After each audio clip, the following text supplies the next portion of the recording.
জুলাই গণ অভ্যুত্থানে প্রাণ হারিয়েছেন গাইবান্ধার জুয়েল রানা। পরিবারের একমাত্র উপার্জনক্ষম সদস্যকে হারিয়ে এখন চরম অভাব অনটনে দিন কাটছে তার বৃদ্ধ বাবা মায়ের। ছেলের স্বপ্ন ছিল পরিবারকে সচ্ছল করার, কিন্তু পুলিশের গুলিতে থেমে যায় সেই স্বপ্ন। তবে শহীদ পরিবারের পাশে থাকার আশ্বাস দিয়েছে প্রশাসন ও স্থানীয়রা। গাইবান্ধার প্রতিনিধি সুবর্ণমোহন মিথুনের তথ্য ভিডিওতে আরও জানাচ্ছেন উপমা রায়। এখানেই চিরনিদ্রায় শায়িত আছেন জুলাই শহীদ জুয়েল রানা। গাইবান্ধার গোবিন্দগঞ্জ উপজেলার শাখাহাতি গ্রামের বাসিন্দা জুয়েল রানা গাজীপুরের সফিপুরে একটি পোশাক কারখানায় চাকরি করতেন। নিজের স্ত্রী সন্তানের পাশাপাশি বৃদ্ধ বাবা মায়ের সংসারের পুরো দায়িত্বও ছিল তার কাঁধে। স্বপ্ন ছিল টিনের ঘরের বদলে পাকা ঘর করবেন, কিন্তু ২০২৪ সালের ৫ই আগস্ট শেখ হাসিনা সরকারের পতনের দিন বিজয় মিছিলে গিয়ে পুলিশের গুলিতে প্রাণ হারান জুয়েল রানা।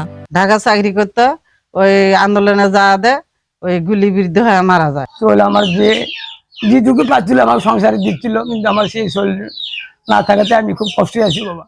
ছেলের মৃত্যুর পর অসহায় হয়ে পড়েছে পরিবারটি। উপার্জনের একমাত্র অবলম্বন হারিয়ে এখন মানবেতর জীবন কাটছে বৃদ্ধ বাবা মায়ের। প্রতিদিন ছেলের স্মৃতি আঁকড়ে ধরেই কাটে তাদের সময়। তার পরিবারের পাশে দাঁড়ানোর চেষ্টা করতেছি।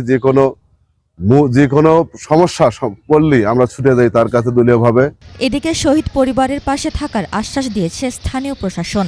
সরকারি সহায়তা ও শহীদ পরিবারের জন্য ঘোষিত সব সুযোগ সুবিধা যেন যথাযথভাবে পৌঁছে দেওয়া হয় সে বিষয়ে গুরুত্ব দেওয়ার কথা জানিয়েছেন জেলা প্রশাসক।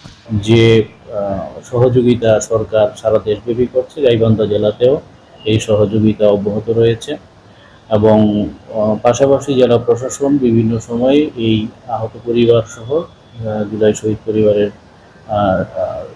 বিভিন্ন সহযোগিতায় এগিয়ে আসছে। জুলাই গণ অভ্যুত্থানের ২ বছর পেরিয়ে গেলেও বিচার, পুনর্বাসন ও প্রতিশ্রুত সহায়তার অপেক্ষায় শহীদ জুয়েল রানার পরিবার। উপমা রায়, ডেস্ক রিপোর্ট, ২১ টেলিভিশন।